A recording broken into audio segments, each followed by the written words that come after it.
Late na nga din pala ako ng gising mga par, kaya medyo nakasimangot nga pala si Nathan. Sabi ko ipagluluto ko na lang sila pag uwi. Pero syempre, bagong lahat, ako nga po pala si Jack, maraming pangarap para sa pamilya.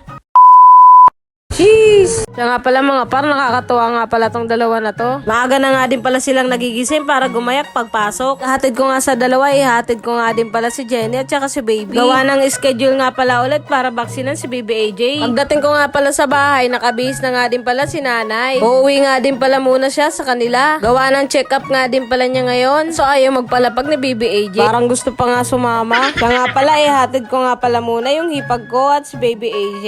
Ang cute-cute nga pala itong baby na to mga par. Kaso kapag hindi ka talaga kilala nito ay talaga naman yung mangot, Diyos ko po. Kadating nga pala namin sa center, mirami na nga din pala yung tao. Uuwi na nga din pala ako para mabili ng lulutuin ko. Pagka uwi ko nga pala sa bahay ay agad ko nang inasikaso yung lulutuin ko mga par. Siguro alam nyo na din to. Napakasimple nga din pala ng recipe nito mga par. Kaya panigurado pagdating ni Nathan magugustuhan niya to at pati ni Aba. Di bali si Aba nga pala unang umuwi. Di bali 3 oras nga lang din pala yung klase niya. Nga pala nilagyan ko nga lang din pala to ng butter at saka tinimplahan ko na din ng pampalasa. Try nyo na nga din pala to mga par. Panigurado akong magugustuhan nyo din to.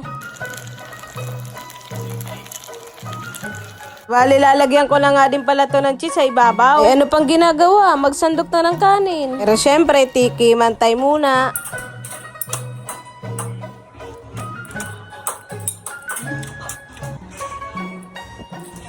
Siya nga pala, nag-request nga pala yung hipag ko. Gumawa nga daw pala ako ng soup. At dahil nga ito lang yung nasa bahay, ito nga lang din pala yung gagawin ko. Di bali, pa-partner nga pala namin yan sa sizzling hotdog. Ito na nga ang tunay. Ano pang ginagawa? Shot, kain na.